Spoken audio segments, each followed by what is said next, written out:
All right, we are here.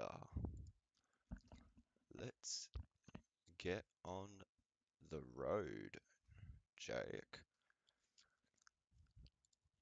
Bring me up here. Yeah, just make sure. Yeah, because I don't want it on this one. That one. Right. No. Put it on the right one, god dang it.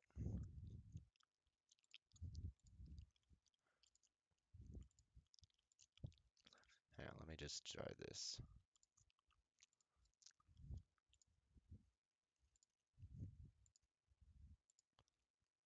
Yeah,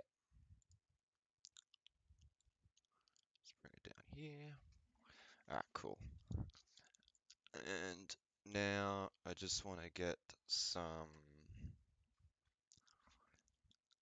things set up. Yeah.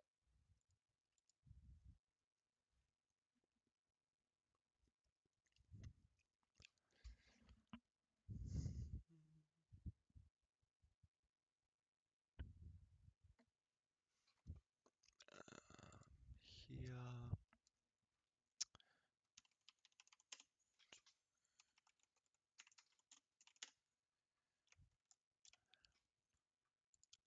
And then,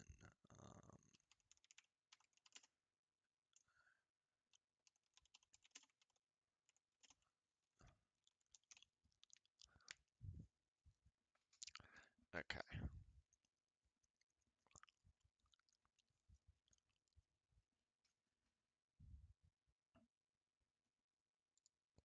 Can I just get videos?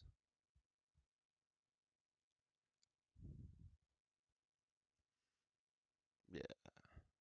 Wait. Can we just get the Air Force One interview at the moment? That'll probably do it.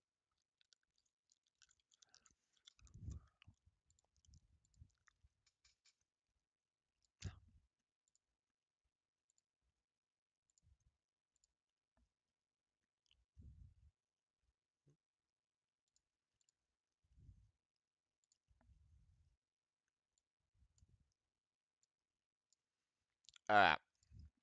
So we start today with Trump, while talking further about Maduro, about Venezuela, that he was on Air Force One. This is a few days now ago. He was on Air Force One and he was talking about, I guess, other places he wants to now try next. On Greenland, On Greenland now? yeah, we're on Greenland. How did we come up to Greenland? So, do you expect to take an action against Greenland? Well, I don't want to talk about Greenland. Let's talk about Venezuela, Russia, Ukraine. We'll worry about Greenland in about 2 months. Let's talk about Greenland in 20 days. On Venezuela, we talk so much about energy. By the way, about Cuba. I will say this about Greenland. We need Greenland from a national security situation. It's so strategic. Right now, Greenland is covered with Russian and Chinese ships all over the place. We need Greenland from the standpoint of national security. And Denmark is not going to be able I just love that. So I have a theory here because I don't think, because last year, 2025 was characterized, I feel like, by Trump's insistent attempts to try and escape the info of the Epstein trial, Epstein files coming out, which, well, how well did that work out? But this year, I feel like every few months are characterized by like the type of people that Trump's hanging around the most at the time. And so at the moment, we're getting the neocons because you can kind of tell there's Lindsey Graham there, and he did speak a heap while in in this set of interviews. And like my theory is people like Lindsey Graham, people like Marco Rubio, all of the war hawks in the Republican Party, but especially like the ones who are really big on Latin America, well, South America, because it's not just Latin America, but South America, Central America, the Caribbean islands, apparently Greenland, the ones who really care about that shit, um, they are gonna have so much freedom to do whatever they want this year. I think in a way because Trump's both like so mentally declined, but also kind of just like as long as you can brand it, as long as you can pitch the idea to him that this is America first, I think he'll just let you do it. He'll just let you fucking do it. And as long as like you tell him like, look, man, I've got it sorted with so and so. We got this. It's America first. We're gonna go in. We're gonna take them. We're gonna take it over. You know, like a change of management. You know, we're gonna run the place better. Um, yeah, I think they're just gonna be able to get to do whatever they want. For this year, and like so we're hearing about Cuba. Greenland's the weirdest one, but Cuba.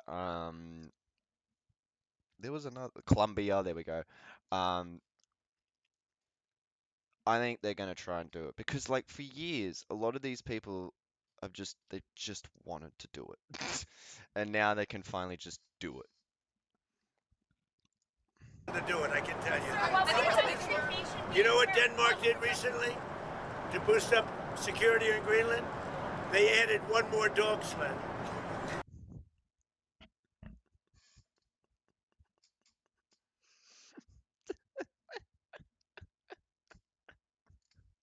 This is one of my favorite parts of like, it's not even consent manufacturing anymore. It's just like, yeah, we think we're gonna be better. Like, because I remember last year they were really trying with like, Denmark has horrendously neglected the needs of the Greenlandish people. Um, and we would do such a better job because, when it comes to looking after and respecting the indigenous peoples of a land, my guy, we are the people to come and get.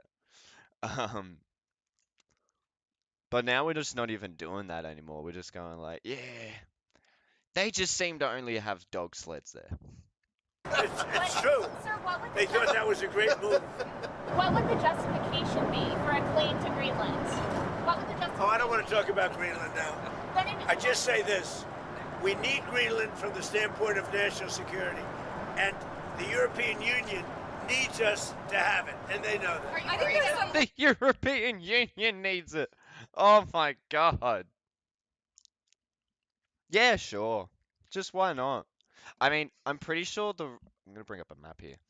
Um, just world map. I probably could have just gone on Google Maps, but I'm pretty sure I've heard I heard a theory about they want the reason why Trump wants Greenland, or maybe not even Trump himself, because again, Trump is just sort of a manifestation of all of the last few things that whoever got to speak to him last said.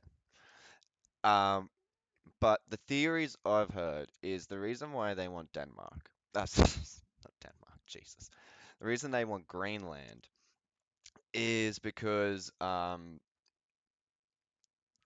the the powers that be in America have basically recognized that climate change and the effect it's going to have um, to up to a certain degree is near inevitable, and that Greenland, which is very astutely, very very aptly named Greenland, has a lot of ice and snow. That'll all melt. Not all of it, but a lot of it will melt, which will end up revealing apparently a lot of like really useful resources, natural resources. Same thing with like probably just the whole Arctic I don't know what you call it, area, would start to melt a bit. And apparently, yeah, it's like really they see it as really important for like in the sense of the resources, but also this would be a very useful strategic location. Like, you know, it's over here where you can kind of see straight over, well, see straight over, you know, like with a telescope to Russia. But it's just, you know, if you were a Hearts of Iron player, Hearts of Iron 4 player, and you were the leader of America, and you're like, let's just have this as ours to some extent, you know, like this is just our area now. You can sort of understand why Greenland fits in that picture, considering distances here. That the operation in Venezuela will affect your relationship with Xi Jinping and China? No, I don't think so. I have a very good relationship.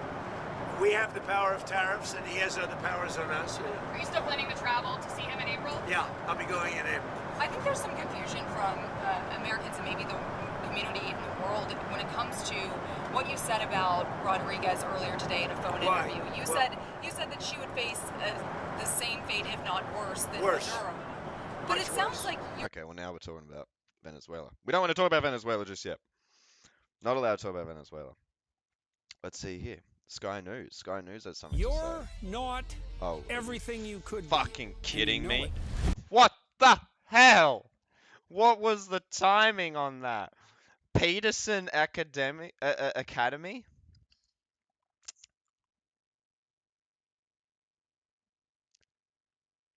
I mean, I'm intrigued.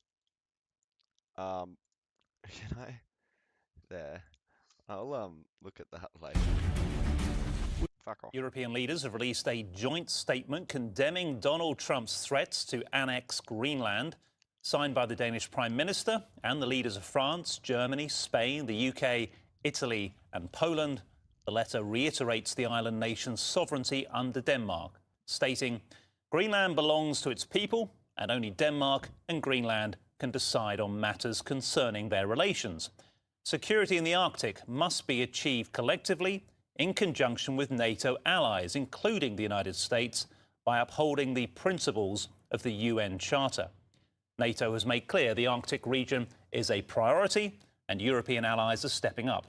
We and many other allies have increased our presence, activities and investments to keep the Arctic safe. Denmark's Prime Minister reinforced these points in a personal statement, warning the US has no right to annex any of these three countries in the Danish kingdom. I would therefore strongly urge the US to stop the threats against a historically close ally and against another country and another people who have very clearly said that they are not for sale. Let's hear from Dominic Waghorn now, who has more on how people in Greenland are reacting. There is this extraordinary sort of mother of all diplomatic rows now erupting over the heads, if you like, a long way from here, but between Europe and America. Transatlantic relations hitting really a new low. I mean, when did we last see European leaders rally one after another behind one of their allies because it has been threatened by another ally, by another member of NATO, quite like this? So all the leaders of Europe... Yeah, it is kind of strange, don't you think? Like, that's not normally how this works. Normally the point of NATO is to protect the countries within it from, well, originally Russia, USSR. But, like, you know, kind of the idea was not for it to be a protection racket so that the head of the protection racket, that being America, could then start swallowing up the other countries in it. Europe in a joint statement effectively warning America to back off, saying the future of Greenland should be determined by the people of Greenland and by Denmark, following this warning from Mette Frederiksen, the Danish Prime Minister, saying that if America does attack Greenland, and saying that she doesn't think there's any reason to disbelieve Donald Trump's threat that he will try and seize Greenland, then effectively the NATO alliance is dead. And I think some people will say it's on life support anyway because of the tensions now it's under, not just because of recent events, but also after a year or so of Donald Trump not really caring for the alliance very much, arguably. But if you talk to people here, I think they're a bit more phlegmatic about it, not as Phlegmatic? What the hell does that even mean? laid back as they were just less than a year ago when I was here last. So I think there's a slight sense now, greater sense of unease and fear because we've had. I mean, I will be honest, like seeing that he is in Greenland and we're seeing buildings behind him, my impressions of what is in Greenland, like, not to say that Trump's having an impact on me here when he says things like they've increased the defense of Greenland by adding a dog sled. But I wasn't expecting there to be like a lot of tall skyscraper-esque buildings, actually. Stephen Miller, the advisor to Donald Trump, saying that America has a right to take Greenland, and we've heard from Donald Trump repeatedly since, buoyed up, it seems, by events in Venezuela, saying at least 3 or 4 times, saying yes, he believes that Greenland should be taken by America, and America absolutely has to have it for national security reasons. And there are Greenlanders who believe that this is going to happen. We spoke to Jürgen Boersen, who is one of the very few Greenlanders who actually would welcome America taking over this Arctic spoke island. To the one guy. And he is on good terms with Donald Trump Jr. and members of the Trump family. He says from what he's hearing... Hang on, what was the name? She would welcome America. Reasons. And there are Greenlanders who believe that this is going to happen. We spoke to Jürgen Boersen, who is... That's a fucking name. Let's try that. Jürgen... Oh, well, how... That's probably how it's spelled. Jürgen, but then... Bryson, it was like... Bryson... Greenland... Welcomes Trump. Take over.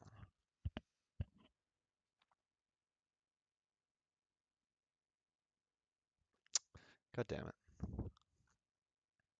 I was hoping that maybe like that could have keyworded. Oh well. Is one of the very few Greenlanders who actually would welcome America taking over this Arctic. Yeah, one of the very few. Island, and he is on good terms with Donald. He in fact owns everything that we see behind us, including that one dog sled. Trump Jr. and members of the Trump family. He says from what he's hearing, he thinks this is going to happen. He will come. He's decided, Oh. I don't know why I bothered even trying. Here we go. Nobody can change his mind, I know. I can feel that, but I think it's not bad. It's new. This is such a Greenlandish looking guy. I believe this. New opportunity for us, It is, I know Don Jr., I knew Charlie Kirk, I know. Okay. So this guy is is an operative. This guy's a political operative. He is well and truly in the club. Real news, honest views. His closest friend, and they have been very kind to us, Europeans are now talking about to send some troops to Greenland. It will be bad if Europeans sending a troop to Greenland. I just think, okay, just let the American come and let us negotiate. What is it the American want? We cannot deny them. I think, on the one hand, he will be weighing up the fact that he believes that there is a national security reason to take Greenland, even though he has a military base here, even though America can build a lot more bases here. Yeah, that's the other thing, is like America, I'm pretty sure, already has a military base in Greenland. U.S. military. What do you know? It's the second search. Clearly, people have been thinking about this. Yeah. The sole active installation is space base. Okay, so it's a space base, but I don't know, it's used for US and NATO. So like they use it, yeah, monitoring Russian naval activity. Because again, I just want a map here. Ideally a better look. There we go. So again, like, yeah, you would get a pretty good viewing of Russian movements, naval movements on that side, because obviously with Alaska they can sort of see shit with that side, but doesn't mean much for over here. Just make another base. Y'all are very capable of doing it in countries that aren't yours. Aren't yours. As it wants, really, under treaty obligations it has with Denmark. He believes there's a great mineral wealth here that America could benefit from, even though American companies are free to come here and try and exploit the mineral wealth here that is buried deep under the Arctic ice. So there's really no real reason. His claims on the island don't really stack up, unless he simply... They don't stack up. Yeah, you know, it just doesn't work out. It just doesn't make sense. It just doesn't, you know. Do you think that matters anymore? Do you think that, like, Trump... They just kidnapped a world leader. Well, a world leader, a country's leader. A sovereign state's leader. And his missus. Do you think they care about whether or not these, like, reasons add up? He wants to be one of the first presidents for a long time to expand the borders of America. So all of that... I also totally think, by the way, that Trump's going to go for a third term. I think the only thing that stops Trump from going from... I think the only thing that will stop Trump from going for a third term is literally if he is medically incapable. Like, death or um like actually that mentally decline. But even then, I can't. Like, I feel like he's still gonna go for it because America's so fucked. But like, I think Trump will go for a third term, 100%.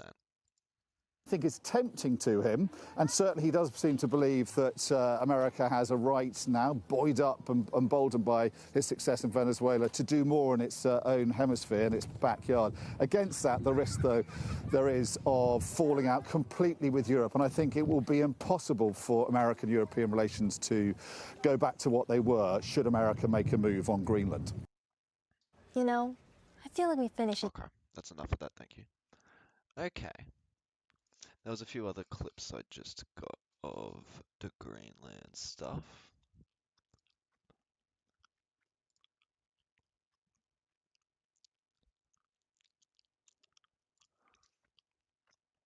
Okay.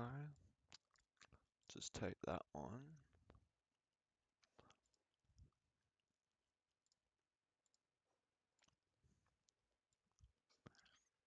And there's this. Later. Small idea. No! Let's see, what other things were happening? I fucking hate ads. At man skal tage den amerikanske præsident alvorligt, når han siger, at han ønsker Grønland. Oh, this is not in English. I did forget that Greenland is not an English-speaking country. You do forget things like this. Hang on, just wanting to get a few more clips popped up. Well, in the meantime, actually, I might get... Well, sure, we'll just get Foxes. You're watching live now. I'm Austin Westfall. We're getting some breaking news in. The White House saying Tuesday that President Trump is viewing acquiring Greenland as a national security priority and that the use of the U.S. military remains an option as his administration weighs how to pursue control of the Arctic territory. Fox's Edward Lawrence with this statement from Press Secretary Caroline Leavitt, reading as such. President Trump has made it well known that acquiring Greenland is a national security priority of the United States, and it's vital to deter our adversaries in the Arctic region. She continues, the president and his team were discussing a range of options to pursue this important foreign policy goal. And of course, utilizing the U.S. military is always an option, as the commander-in-chief... Have a division on... So, of course, we've been talking about Greenland quite a bit here at Live Now. The president and his team, as the press secretary says, they are weighing a range of options. These comments mark the clearest statement to date from the White House, suggesting that military... Is that their flag? Is that the Greenlandish flag? Greenland. It is. Now, look, I'm not a big flag guy. I'm gonna be honest. I just don't really care for flags. Like, if someone likes flags, that's fine. That's cool. That's whatever. Um, I guess we gotta have them. But oh, excuse me. What does this even mean? Who looks at that and goes, ah, yes, Greenland? Force could be considered. We did get a statement in from leaders of a number of European leaders and Canada. They rallied behind Greenland earlier today. And just to be clear, this statement, I believe, came out before Caroline Leavitt's statement. It reads as such: Arctic security remains a key priority for Europe, and it is critical for international and transatlantic security. NATO has made clear that the Arctic region is a priority, and European allies are stepping up. We and many other allies have increased our presence, activities, and investments to keep the Arctic safe and to deter adversaries. The Kingdom of Denmark, including Greenland, is a part of NATO. Security in the Arctic must therefore be achieved collectively, in conjunction with NATO allies, including the United States, by upholding the principles of the UN Charter, including sovereignty, territorial integrity, and the inviolability of borders. These are universal principles, and we will not stop defending them. The United States is an essential partner in this endeavor, and as a NATO ally, and through the defense agreement between the Kingdom of Denmark and the United States. So this is basically just saying, yes, we agree. It is very strategically useful. Can we just not, please? Can we please, like, you just had your fun with Venezuela. Can we please not move on to the subject of Greenland? Take one at a time, please. We don't want to do. Europe is such cucked, man. I remember back during Trump 2017 to 2020, like, they tried to keep up this, like, because it was the whole thing of, like, they thought they would never have to deal with them again. They just thought, oh, this was one moment, America's having a bit of a thing at the time, and so they just thought, we'll grit and bear our teeth to it, and then we'll make it through the other end, and everything will be okay. Well, it's not okay. He's back, and y'all are pussy bitches at best. States of 1951. Greenland belongs to its people. It is for Denmark and Greenland, and them only, to decide on matters concerning Denmark and Greenland. That statement coming from the leaders of France, Britain, Germany. Yeah, but have you considered the Don Roe Doctrine? The Don Roe Doctrine. Alright, I want to see what this lady says. This is the... Wait, President? Prime Minister of Denmark? Ah! PM, so Prime Minister. Let's see what the Prime Minister of Denmark says. Get rid of that. For det første, så mener jeg, at man skal tage den amerikanske Firstly, I believe that the US president should be taken seriously alvorligt, når han siger, at han when he says that he wants Greenland. Grønland. Men jeg But I also want to make it clear that if the United States chooses to attack another NATO country militarily, then everything stops. vil også gøre klart, at hvis USA vælger at angribe et andet NATO-land militært, så hører alting op. Altså that is including our NATO and thus the security that has been provided since the end of the Second World War. Vores NATO That og would be dermed true. den sikkerhed, som er blevet tilvejebragt siden afslutningen på 2. verdenskrig. I agree that it is important that there is security and peace and security in the Arctic region. Enig i, at det er vigtigt, at der er sikkerhed og fred og tryghed i det arktiske område. Det er jo derfor. That is one of the reasons why we are in NATO. Greenland is also a member of NATO. En af grundene til, at vi er med i NATO. Grønland er også med. Yeah, like what happens? Does America try and militarily take over Greenland and NATO goes, all right, Article 5, here we go. Everyone come on in. And they're all just, like, who do they pick? Which side do they go? Are they going to they're going to go to America's side? I NATO. Det er et fælles ansvar. It is a shared responsibility of the Arctic states, including the For de kingdom. arktiske stater herunder kongeriget, at sørge for, at der er sikkerhed. including the kingdom, to ensure that there is security, peace, and freedom in the Arctic region. Og fred og frihed i det arktiske område. But Denmark has always been a good ally of the United States. We want to continue to be so. Yeah. Danmark har altid været en god allieret til USA. Det ønsker vi fortsat at være, men jeg bliver også nødt til. But I also have to address that some of what is being said from the American side. Okay. Noget af det, der bliver sagt fra amerikansk side, og vi vil selvfølgelig ikke. And of course, we will not wait. Yeah. And of course, we will not accept a situation where we in Greenland are threatened in this way. Ikke affinde os med en situation, hvor man truer os og Grønland på den her måde. That was it? I thought you were going to say another thing. Well, small ideas can have a big impact. Like a. All right. So yeah, Europe, Denmark themselves are kind of just being absolute pushovers, to be honest. But at the same time, what can you really do? I wish I could get rid of that. Anyway, I just want to see. Is ever going to try to take Greenland by force? Well, let me go back a step. The president has been clear for months now, so I know you're treating this as breaking news. The president has been clear for months now that the United States should be the nation that has Greenland as. It's so fucking weird. Is it not just fucking weird that they're so? I only just realized I haven't actually started recording. I'll start recording from here on. Fuck it. It's so weird that they're just like, yeah, all we're saying is we should be the ones in charge of Greenland.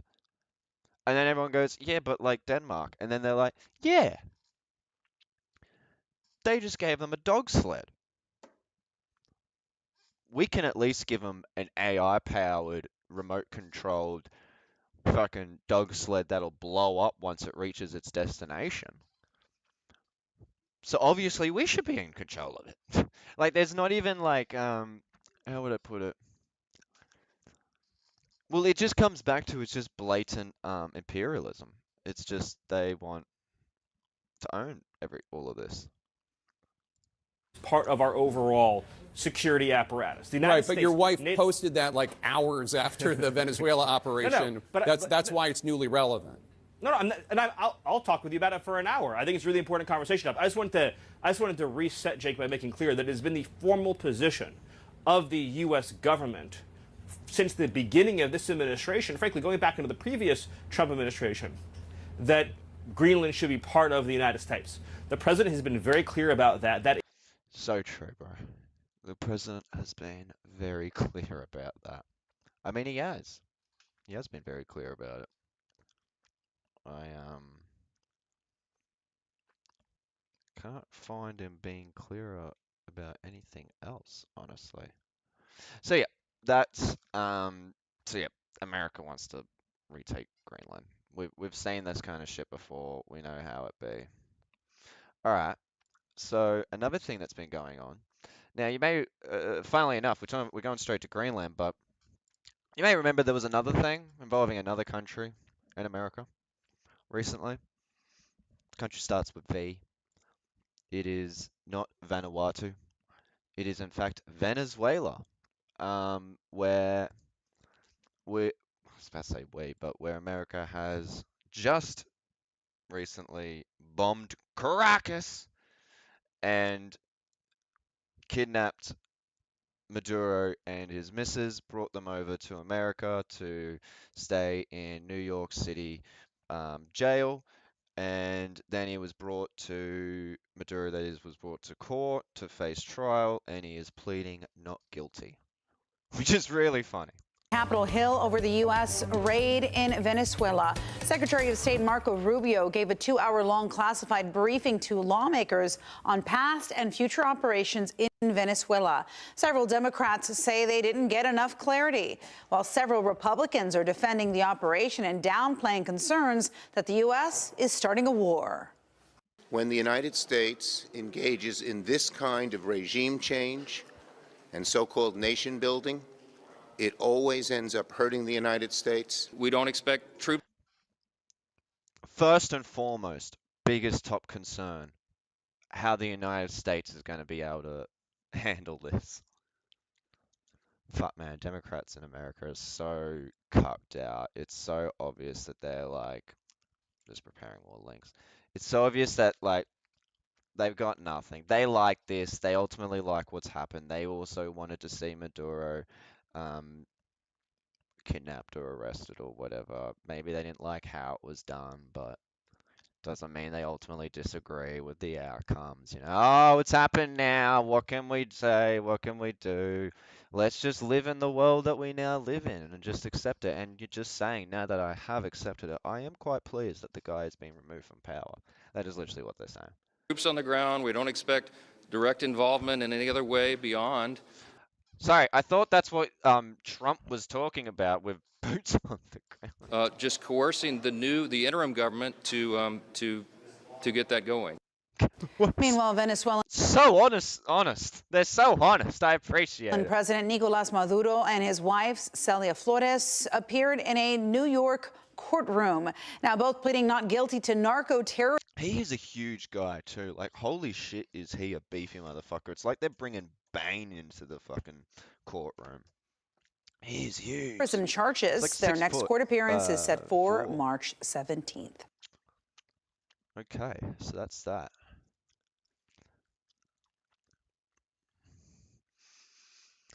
Got some article stuff. I'm just thinking, do I even want to bother with? What a nice. Is this the headphones he was wearing? What a ledge. I'm guessing that's his wife. It's probably so they couldn't hear one another. Oh no, it would be translator. The deposed Venezuelan president Nicolas Maduro pleaded not guilty to drugs, weapons, and narco-terrorism charges on Monday, 2 days after his capture by U.S. Special Forces in an operation ordered by Donald Trump that sent shockwaves around the world. Barely 30 minutes, during which Maduro was asked to confirm his name and that he understood the 4 charges against him, belied the far-reaching consequences of the U.S. action, as Maduro and his wife, Cecilia, I don't know how you say that, Celia? Flores addressed the court in Lower Manhattan. The UN Security Council held an emergency meeting just a few miles to the north, where a dozen countries condemned the U.S. crime of aggression. They condemned it, but doesn't mean anything. And Secretary General Antonio Guterres, I'm not great with names, suggested the operation constituted a breach of international law. Maduro, 63. He's 63? Shit, I actually didn't realize he was that old.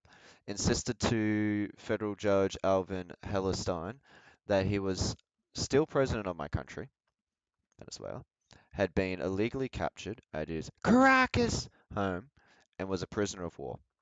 I am innocent, I am not guilty, I am a decent man, Maduro said in Spanish during repeated attempts to speak over the judge. It's a shame that we can't see it and hear it because, I don't know, it would be funny. Funny to see 6'4" fucking Maduro being like, I am innocent! I am innocent! I am not guilty! Well, I mean, it would be in Spanish, but that's neither here nor there. As he entered the courtroom, shackled at the ankles, though not at the wrists. Really? Oh, well, it'll be at court, I'm guessing is what they mean. He looked toward the jury box before sitting down. Maduro told the public gallery, Happy New Year in English. Hey, look, man. He's probably literally facing death row. If it ends up being guilty, guilty, like the jury says guilty or whatever. So, have fun in your last few days or weeks or whatever. What was I going to look at? Just quickly. I just wanted to add something.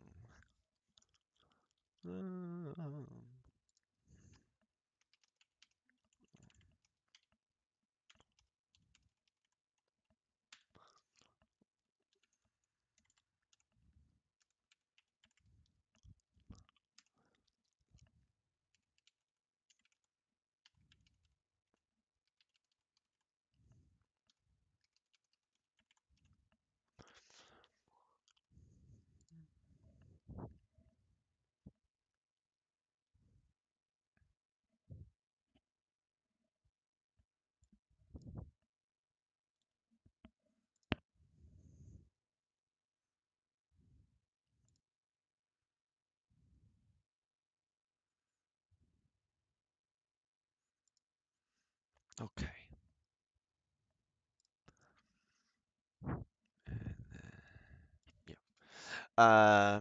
Maduro was dressed in orange slippers, a blue shirt on top of a neon orange shirt, and beige pants. He scribbled notes on a legal pad throughout the hearing. He faces 4 U.S. federal criminal counts, including narco-terrorism, conspiracy, cocaine importation, conspiracy, and possession of machine guns and destructive devices.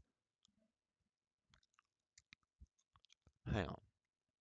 Possession of machine guns and destructive devices. Do you mean like his military? Wouldn't they? Isn't that what happens when you're the leader of a country? I feel like I might need some more light in here. It's just very bizarre. Whoopsies. Um,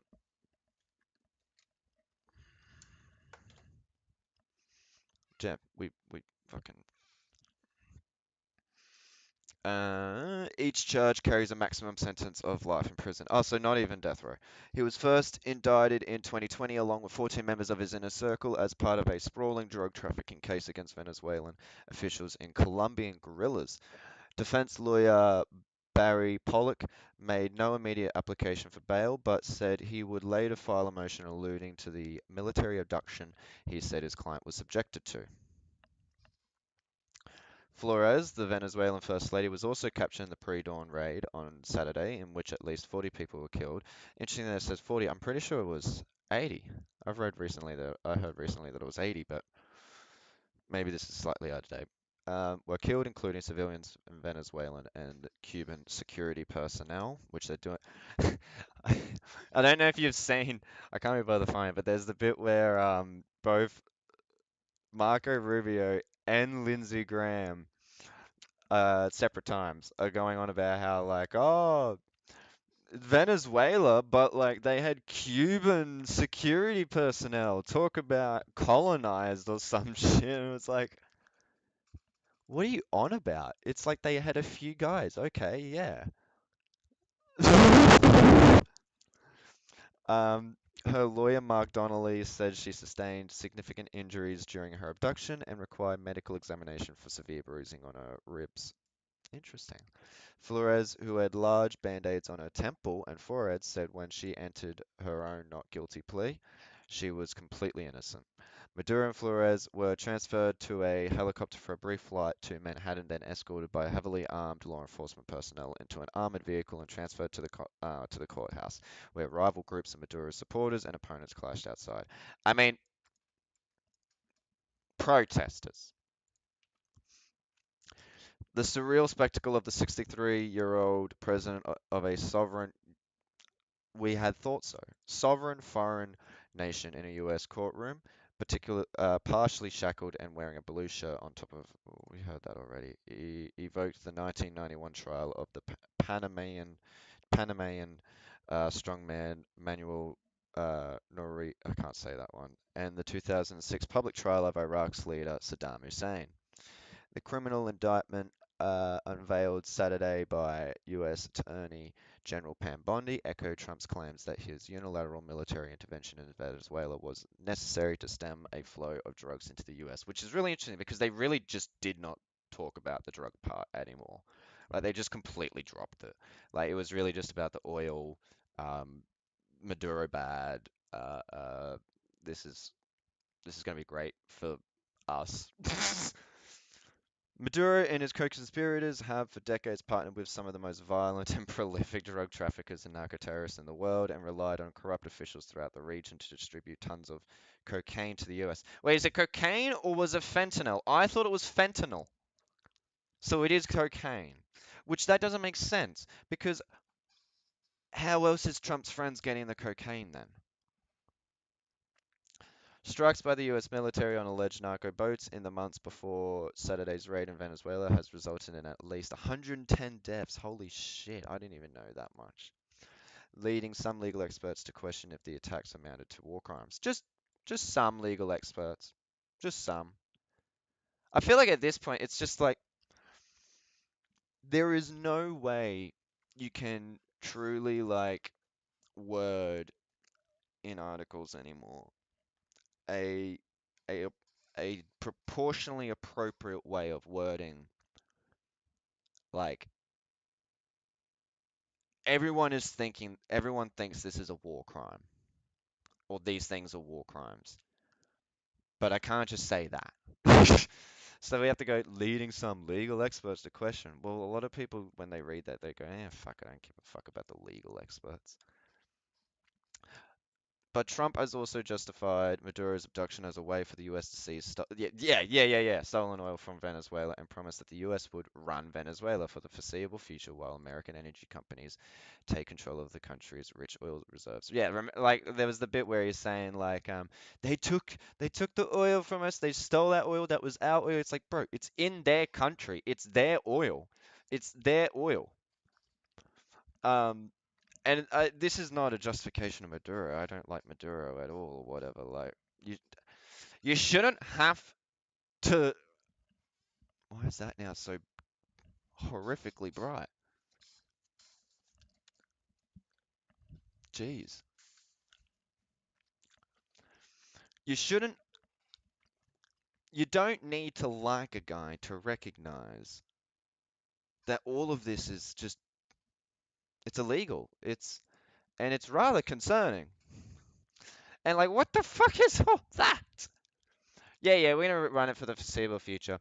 Meanwhile, the American energy companies get to take full control of the country's oil. It's just fucking ridiculous. In Venezuela, Maduro's son, an elected official, told the National Assembly that the U.S. had kidnapped his father. How much more of this article do we get? Oh, it's almost done. Was sworn in to succeed him on Monday. Offering to work with the U.S. hours after Trump threatened that she could pay a very big price. Yeah. The whole threatening. They took their leader. They speak to the deputy who's now sworn in as the leader, being like, yeah, you're gonna be alright, right? But by the way, if you fuck with us, you're gonna pay a bigger price. Commenting on the military operation, Venezuelan opposition leader and Nobel plan to return home as soon as possible. Machado said Rodriguez was rejected by the Venezuelan people and voters were on the opposition side. Really? In free and fair elections, we will win by over 90% of the votes. I have no doubt about it. I don't know about that anymore. I don't know about that anymore. Machado, widely seen as Maduro's most credible opponent, left Venezuela last month to travel to Norway to accept the. Really? So she was in Venezuela and hasn't returned since. Trump on Saturday dismissed the idea of working with Machado, saying, yeah, that was so funny, saying she doesn't have the support within or the respect within the country. That was very funny.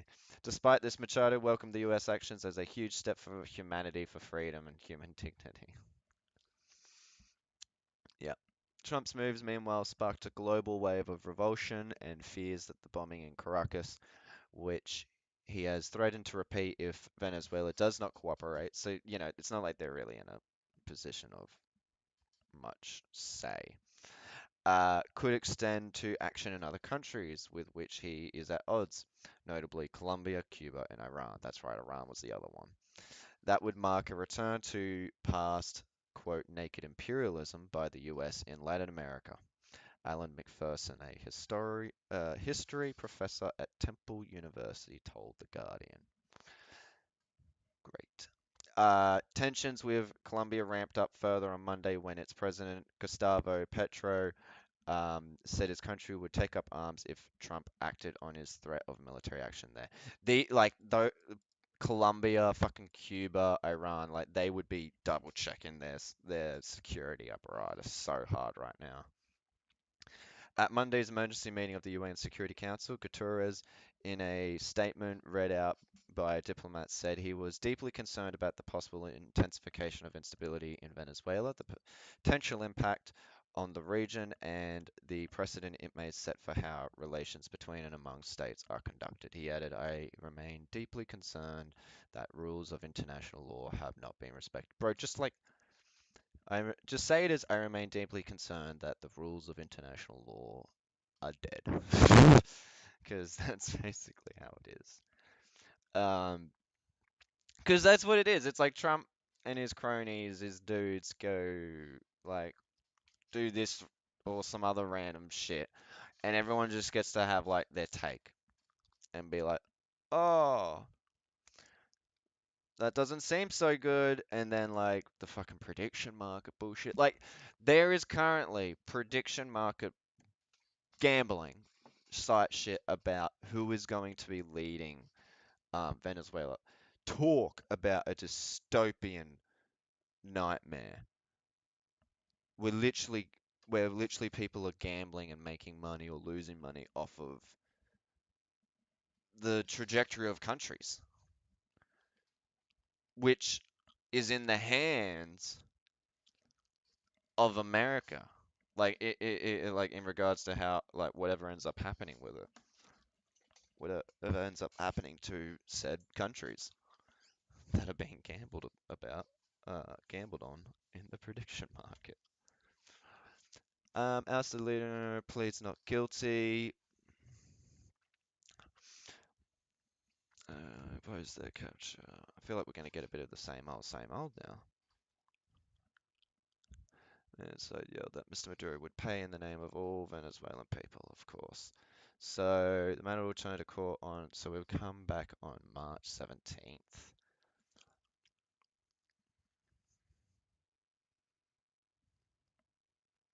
I love this picture. I'm innocent, I am not guilty, I am a decent man, the president of my country. He said he... can't help but notice that. What were we reading before? I think it was The Guardian. The Guardian didn't include that part. The court will evaluate the legal sufficiency of what was done. Yeah. Maduro Choco Flat. Yeah. Just thinking like these are probably just going to be, because I just realized I've really just gone on a fuckload of articles without realizing that they're probably all just saying the exact same thing.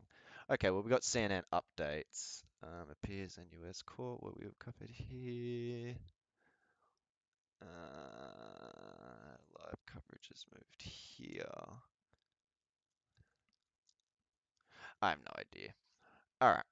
I'm going to take a brief mo, and then I'll be back, and we're going to be looking at Auspill, because he's just a fascinating guy, and I want to get to know him. You know? In fact, what I'll do, just while we're waiting,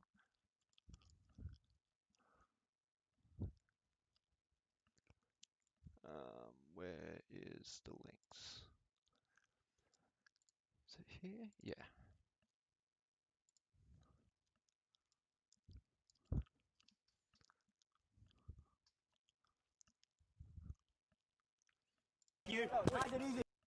Alright. We'll get to that in a moment. Alright. I'm back.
Okay. I've probably only got about an hour and a half. Sorry, but yeah, let's.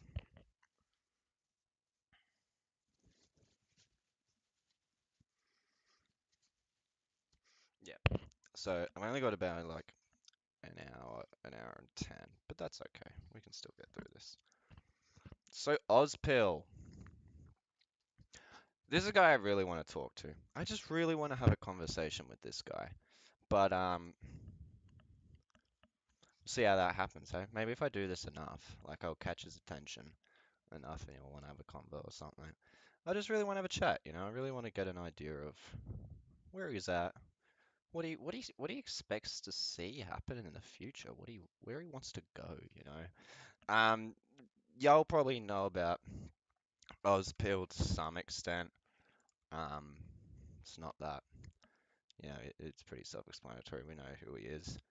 It's the guy here on the right.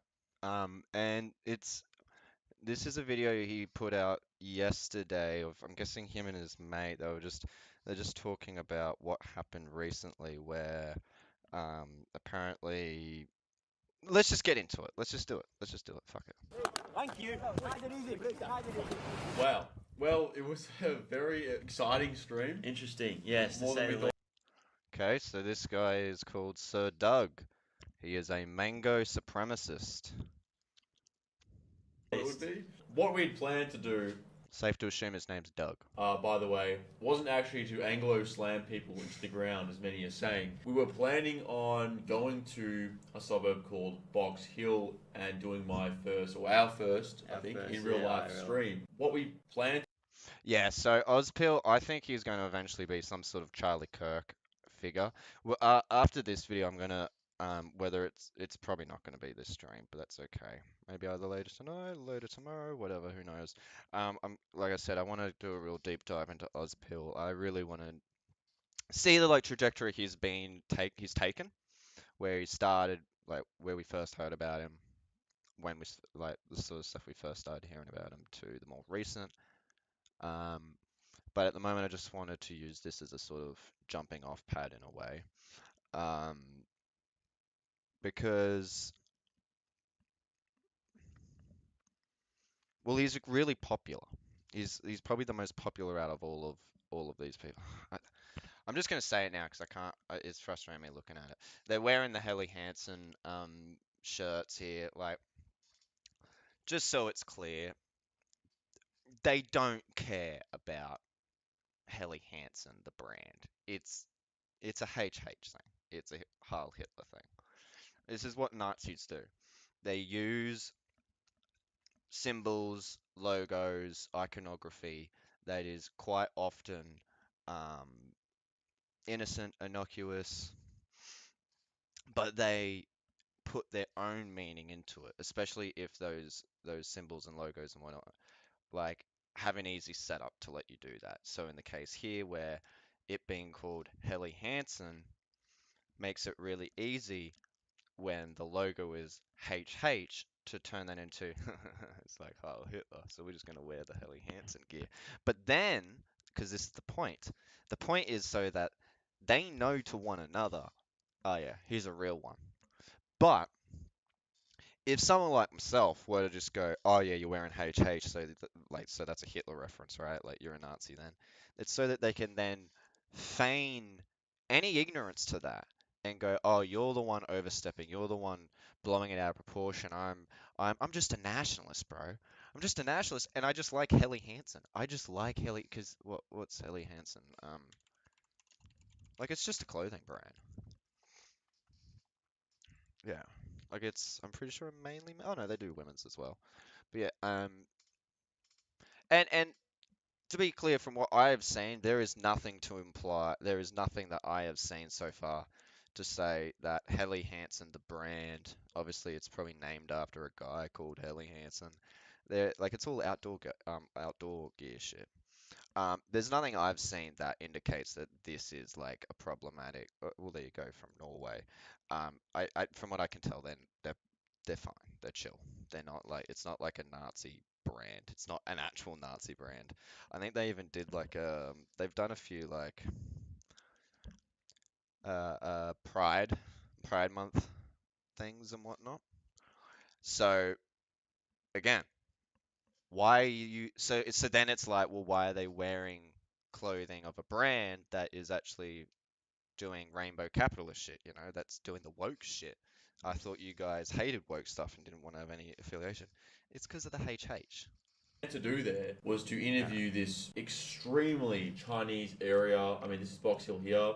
Yeah. 30% of people in Box Hill were actually born in China. Just 30% of the suburb were even born in Australia. That doesn't mean that's got nothing to do with ethnicity. That is just if you're born in China, that's 30%. Yeah. So they could even. Oh well, okay. So what? They're an Australian Anglo that was actually born in China, but have now emigrated back to Australia, but therefore they would be ticked up as China. I know what I'm talking about there is kind of a ludicrous like example or whatever, but it's be born in Australia and be the descendants of the Chinese. And this doesn't, of course, account for the previous generation, which, I mean, by the footage, the suburb was basically entirely Chinese. And I guess what we. Sorry? Do we get what the numbers are for? Yeah. Entirely Chinese. Entirely Chinese.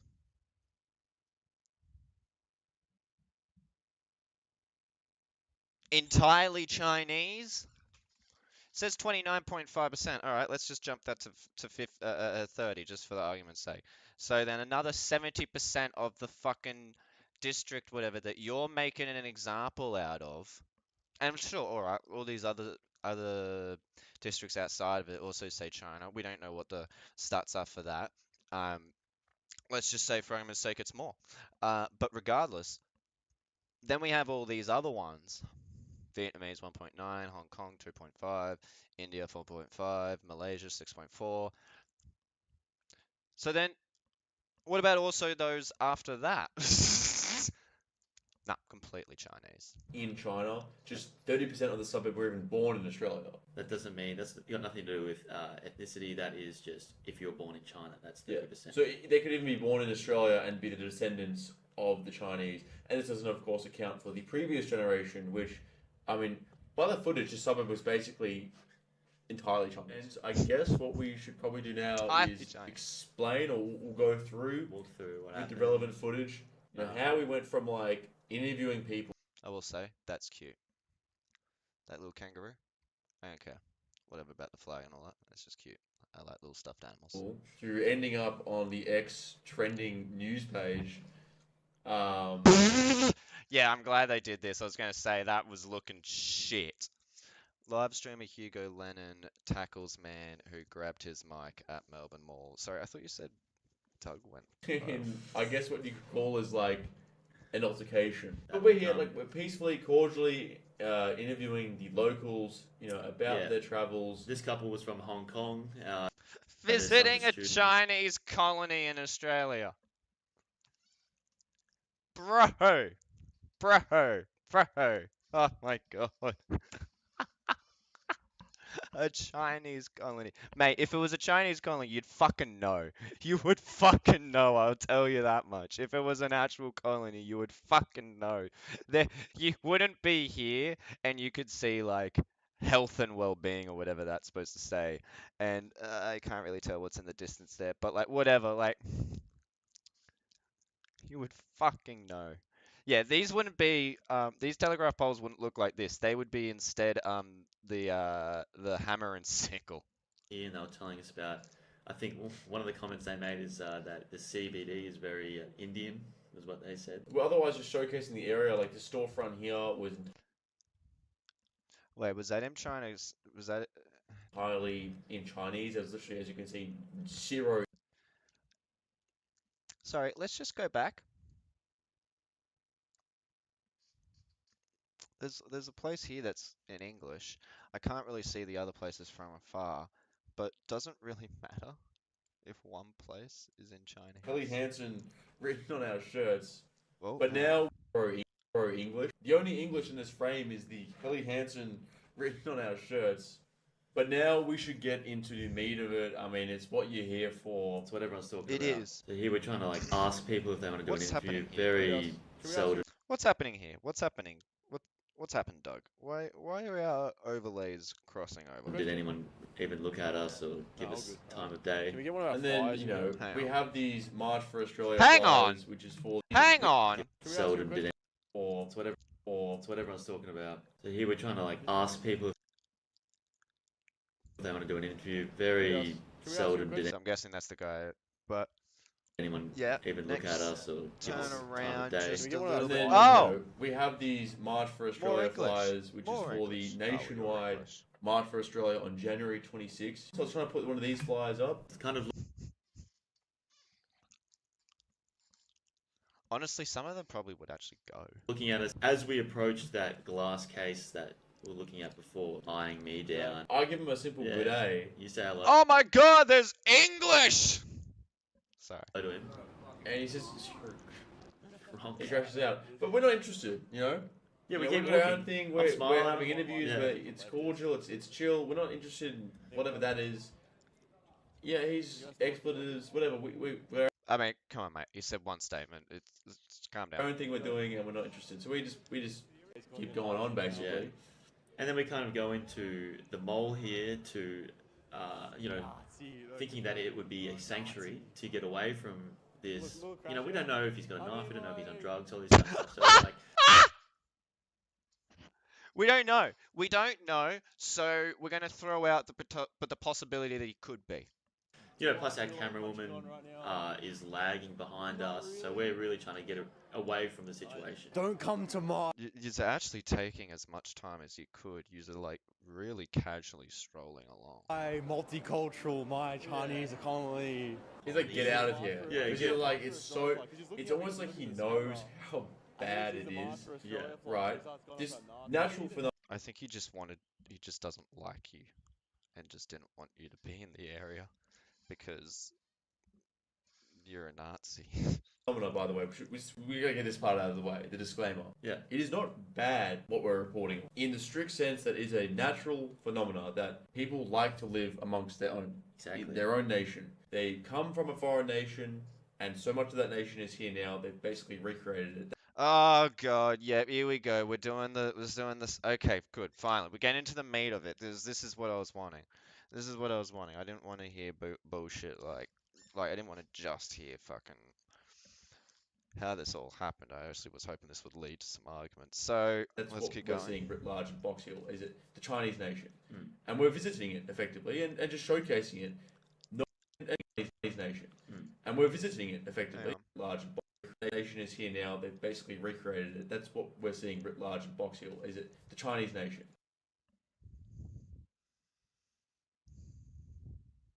Their standards for what means like this is now a colony, a nation, whatever, is so low. It's so fucking weird.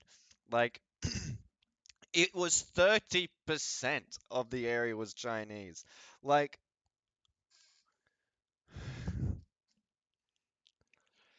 we could read English on the surrounding area. There was so much English. What are you on about? This is a Chinese nation. Bro, again, if this was the Chinese nation in our own country, you would fucking know. You would fucking know. And we're visiting it effectively and just showcasing it. Visiting. No moral judgment. Oh, sorry. I want to also say this is really dumb because so they're basically arguing, oh, it is a natural inclination for people on as a collective to just gravitate towards people who are like them, as in, and normally people like this will be really disingenuous and they'll eventually like go to things like subcultural groups and whatnot, but we'll just stick to what we're talking about here. So they'll say like Chinese people coming over here will ultimately want to prefer to live among Chinese people, while say Indian people who come over here will more likely want to live among Indian people. And yes, of course, this is like true to a certain extent. of course, people prefer to be around what is familiar. But the thing about Australia, the thing about also America, for quite a while has been you come here and you can still hold true, like some of your culture and whatnot, especially in ways that it can still translate into ours.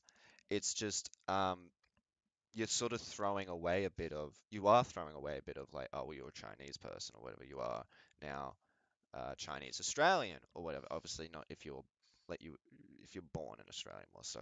Like most of those people they're showing in the clips in this clip have probably been born in Australia now. Like they're probably um kids, or they were the kids of Chinese immigrants or whatever, who probably come here to enjoy the capitalist aspects of our society, mind you, especially if they came many, many decades ago. Obviously, I have my issues with capitalism and whatnot, but putting that all to the side. Um, Normally, it's also not good to just fully only rely back on what is natural. Like this is kind of the funny thing. These people always say like we should just be doing what's natural, when a lot of the times what's natural isn't necessarily what's good. Because okay, sure, it's more natural for people alike to spend more time around each other. That has not always been in my experience, but nonetheless, let's just go with the theory. Yes, and in a society, we are no longer going off of what is natural. We are going off of what is good, what provides good results, and intermixing amongst us is good. I do believe. I'm not a big fan of enclaves in the sense of like good or bad results. I find that probably ends up with bad results because we do end up with a bit of what's happening here, where we're having fuckwits going into just random districts, random electorate areas, basically, and just being like, "Oh, it's a colony of China." Um, so I mean, a whole part of Australian history, modern history, like pre the 2000s, I'm mainly thinking, has been the constant grueling process of immigrants from some other place coming to Australia, first being a bit of an enclave, it's a bit awkward, they aren't fully integrated, and then whether it is the generation that comes after them, so their kids, or their kids' become much more integrated naturally while also holding on to aspects of their old culture, like, and then they basically just become Aussie. Like I've met so many people where they're like Indian, Vietnamese, Chinese, like their parent came here and they were born here, and thick Aussie accents, thick Aussie accents. You would not realize. There, however, the moral judgment I say comes when we think of our own nation.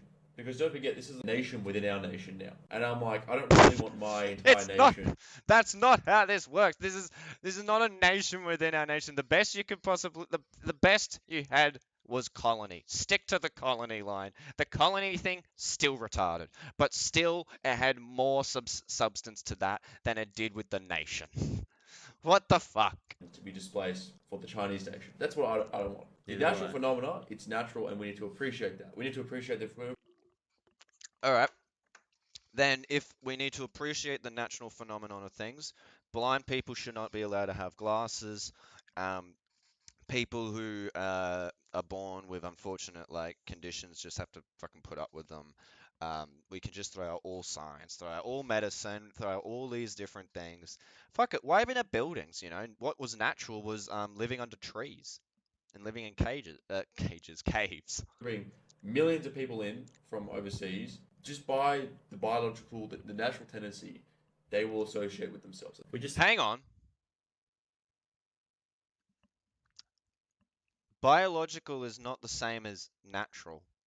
When we're saying natural, we're talking like more so like what, especially when we're talking about collectives of people, we're talking about what like trending tendencies happen, which yeah, you have a point to some extent by saying there is in a natural way a tendency for people to hang around those who feel familiar to them or those who feel similar to them. But one, that can always expand over a person experiencing more people, life. But also, that has nothing to do with biology necessarily. Um, this is more of a social thing. Oh no, we're running into social constructs. Fuck. To be rational about it, and there's, you know, it's the left and this guy in particular that The left and this guy in particular, he hasn't even popped up yet. Like, he has, but like, just saying fuck off, cunt, or whatever it was. And they're now like, and the points he has been providing us in this debate, his stances he is taking, the hills he is willing to die on, I heavily disagree with, and I think they have not thought them through. It's like, bro, he just told you to fuck off. It ain't that deep. It ain't that deep. wants to bring emotion into it and say that this is bad that you view this way, but at the end of the day, we're just trying to show. You know, it's the left and this guy in particular that wants to bring emotion into it and say that this is bad that you view this way. That doesn't follow. It's not you're not bringing emotion into the subject, into the debate, by just saying, no, that's a bad way of thinking. I think it's a bad way of thinking because I think it's stupid. Because I think it lacks any self-reflection. I think it lacks any consideration to the human experience. I think it just is completely disconnected from reality and any statistical data that we've had on these things, history, everything. But that's not me being emotional. That's just me pointing to flaws in your worldview.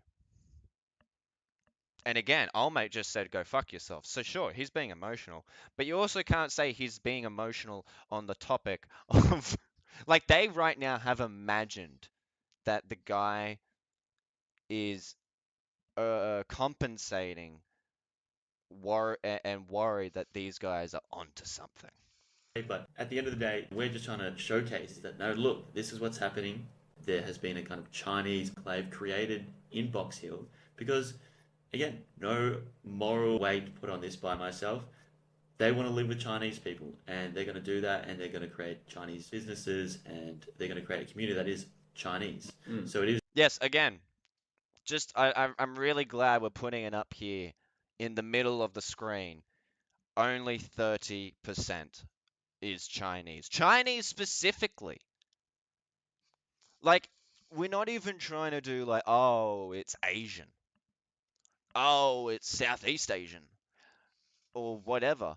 Like, just 30%, and I'm being charitable to them that the extra 0.5 is, I don't know, maybe like some kids hidden in the cupboard of some of these houses or whatever when they were doing the surveying.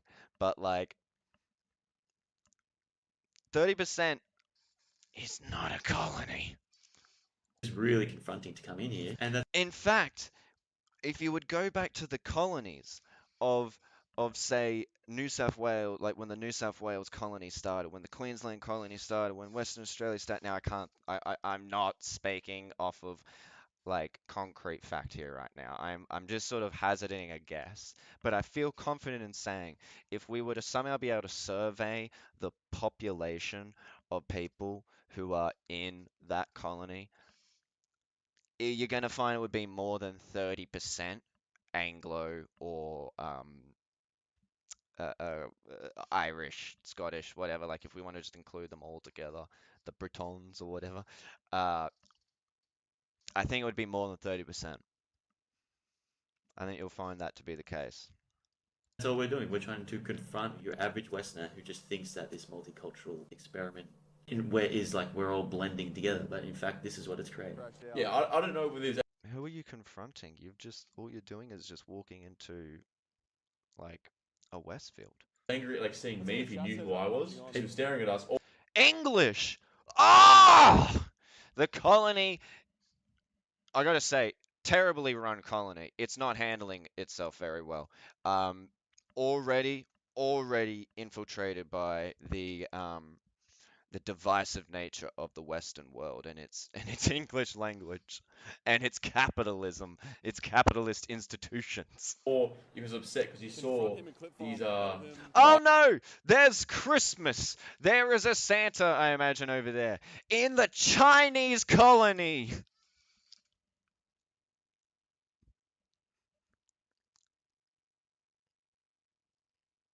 You can just say whatever these days, you know? You can just say whatever. Words don't mean anything anymore, and it just doesn't fucking matter.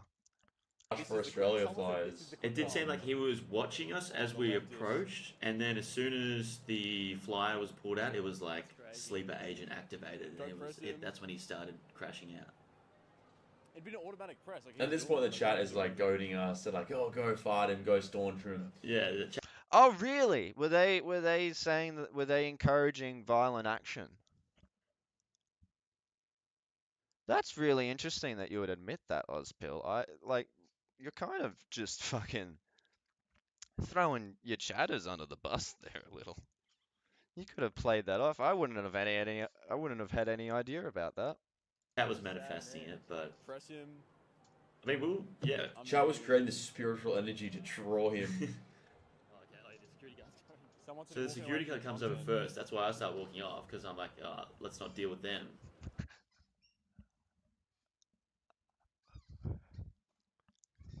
Heroes, I tell you, such brave heroes. But then, he's coming in here now. All right. Then you notice that he's coming as well, like the perpetrator, instigator. And then here I am, I'm delegating things out of my hands. Yeah, he's I'm getting like, his I need my hands hands free. free because he's coming back in here, probably to confront us, and we're pretending to do something. You know, Yeah, we're really trying to avoid it. You're right. You are pretending to do something. You are pretending to do whatever the fuck you would consider this, like journalism. Is that what this was an attempt at doing? I step off, angle off. Yeah. What's wrong, bro? Nazi gronk. Hey, just relax. He goes for the microphone, like. It's very aggressive, and you know, I'm just asking him to de-escalate. He's pressing me. I'm taking the steps back. I'm doing everything necessary to not let this escalate. You're trying to The chat was really probably happy about this. Yeah. I bet they were. I mean, okay, yeah, sure, he's being aggressive at the moment. The chat was I don't know where to stand. Oh, how convenient that to their rescue came an Indian. An Indian security guard. If I walk over there, then I'm in the frame. Like I'm in the... How many fucking Helly Hansen shirts do they have? That's what I mean by this is such an obvious, like, thing. You just don't go outdoors that much, guys. The way of, like, they wouldn't be able to, like, where am I going to stand here between? Holy, this guy's been longhouse. And then this enter the villain of the story, really. Sorry? X. The villain. He's not happy Give him about my this face guy. with his finger. Yeah, What was the straight point away. of that? Look at the entitled smirk on the other guy's face. Like, yeah, instantly. How do I thread this needle? Now, I am a lefty who characterizes a lot of my opinions and beliefs, stances around a strong belief in freedom. A strong value in freedom. A lot of my how I approach why I think things like socialism can be good for us in society, leftist values, whatever it is, because I think they help us become more free. And by through freedom, I think we become happier. However, well, and in this case, technically, they did just show up. Like they were just going into Westfield or whatever, which is it's probably not entirely fair that the security is now just going, nah, you just do have to leave, despite old mate having a bit of a hissy fit. That being said, it is a private company. They are allowed to do what they want. The security guards have, to whatever extent, assessed the situation and figured these two were the ones better, like it would be better off to get rid of them.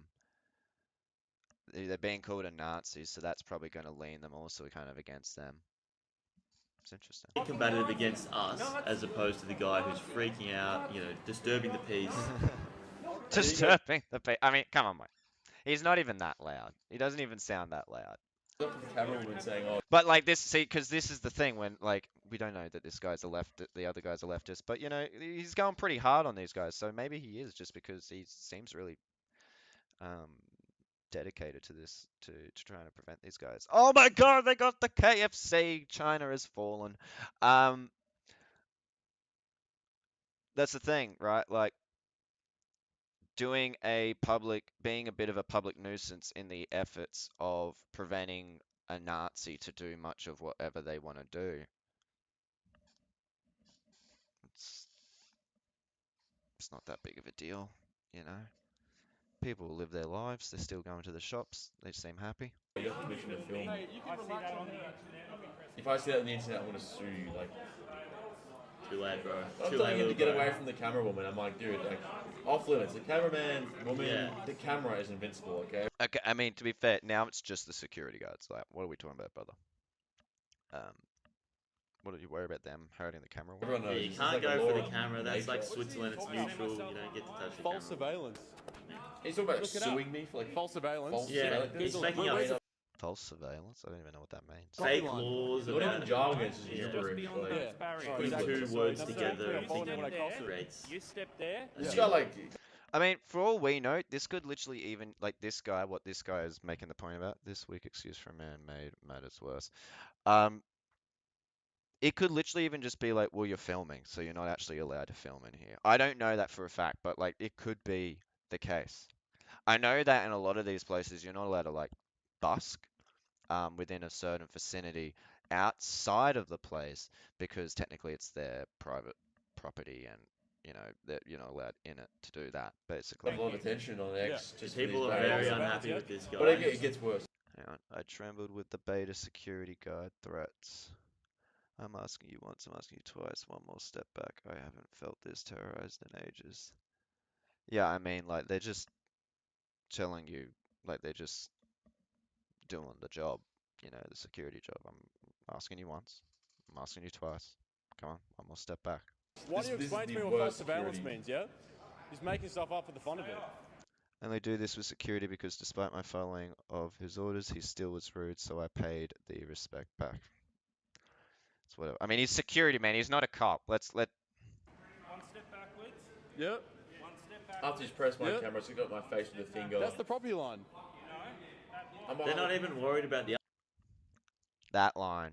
That's what I think that's what he's saying is that line, or maybe even that line, and obviously Auspill is completely disregarding that. Oh no! It's the Colonel Sanders. Other guy containing him, and then here he comes. Here he comes charging in. Thank you. Grabs my mic, and then the clip. He could have thrown the mic, so it had to be an instant, like, reaction. Okay.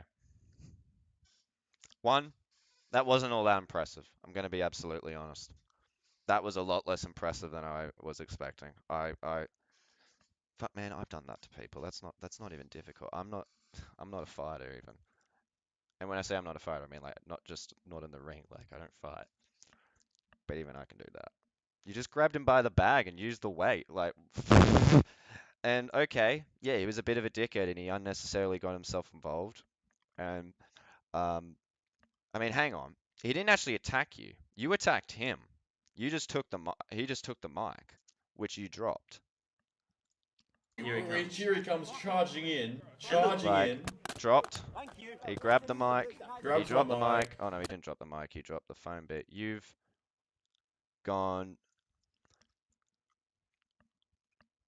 He's grabbed the mic. You've gone YOLO mode. Grabs my Grabbed mic, him by the bag. and then the clip. Grab him around the neck. Throw him down. He could have thrown the mic, so it had to be an instant, like, reaction from Hugo. We've been going from the mic since the beginning. Yeah, I don't know what he we wants saw it earlier. Yeah, I mean, you know, because it's a thing.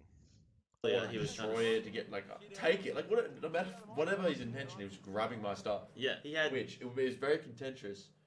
Why the mic even got to the floor? Now a lot of people. This is Mike Gate. They're calling it Mike Gate. They're How really did the mic cancelling Darg over this. This is what needs. I'll be honest, even I'm to curious. be accounted for is the fact that I'm holding the camera woman's drink bottle in my dominant hand. I'm left-handed. Holy docs.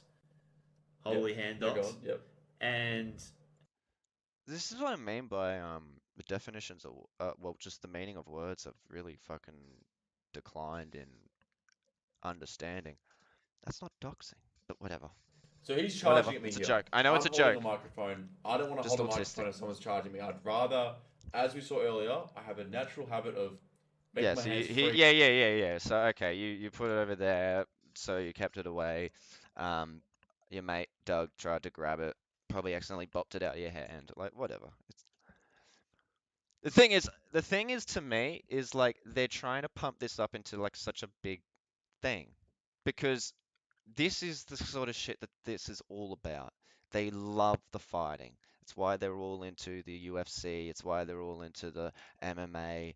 It's why whenever you talk to them, they are like I've been talking to a few of these people now on Twitter, and they are obsessed with wanting to fucking fight me apparently. Just because at one point I said like, yeah, I mean I'm okay with the idea of bash the fash, or I agree with it or whatever. Yeah, and then they're like, "Oh, so you want to fight?" It's like that's not exactly what I'm saying. Like all I was saying was like, yeah, people have the right. People, in my opinion, people can have the right to do a Hitler salute, and then people have the right in that moment to punch them. That's not the same thing as being like, I want to fight you specifically for no other fucking reason. Just let's fight, and you have some sort of hate boner for me now. When someone's, I think, about to attack me. It's like, understandable. Very I understandable. like to have my hands. My hands on the other hand. On the other hand, heli hand. Well, I'm trying to get my hands free, and I do that by just having the mic out. I've got my eyes on the guy. I'm kind of just laughing at what's happening in front of me. I'm not even looking at Hugo's hands. And then I only see it last minute as he's backing into me. And I've got in my dominant hand the camera woman's. I bet you did enjoy giant drink bottle. And I reach with my non-dominant hand as he's already as you've backed into me, and I think I hit your elbow, and it kind of just knocked. Whatever the case was, look how close he is already, and the mic is still in my hand. As I said, I want nothing in my hands when people are running at me when I think they're attacking me. If if no one grabbed that mic, I probably would have had to drop it regardless. Yeah. Because I'm just getting rid of it, and I like the mic enough. I didn't want to just drop it immediately, because it would be nice to hand off and just be prepared. And again, the Sekis do nothing. I am de-escalating. Well, technically, it didn't happen on their property, right? Grabs my mic. Oh, it did. It did. I was watching for the feet. Yeah, I mean, it technically did. But even then, like, they're not police. They're not police. What did you think? They were going to arrest him? Arrest him? And also, why wouldn't they do something about you? You were the one who actually attacked him.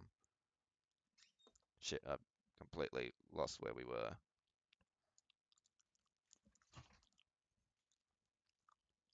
Whatever. What? It's wigging at me. It's wigging at me.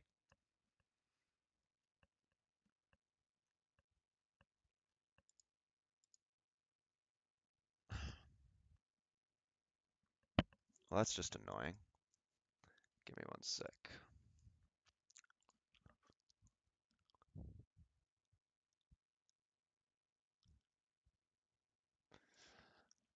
I mean, how much more is there to watch of this? They've been making a mall security for a while. I'm sure they've seen it. People getting punked. The guys with the cameras and the microphones usually aren't the good people in the story. That's fair enough, right? Yeah, we don't have a good rep. The young generation when it comes we don't have a good rep, to especially filming in malls. in public. Yeah. That being said, it is still inexcusable because I was calmly trying to explain the situation to the guy before he gets his finger in my face, saying, "Actually, no."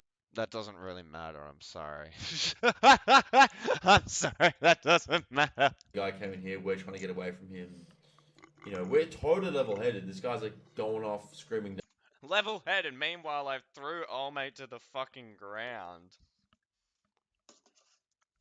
Like, okay, you might have been level-headed up to a certain moment, but you definitely got triggered at some point and went full-throated, full throttle. Nazi, and there's more like he was disturbing the peace. Yeah, I mean, all the customers were looking. that's not actually disturbing the peace. Disturbing the peace is like being so loud and also being such like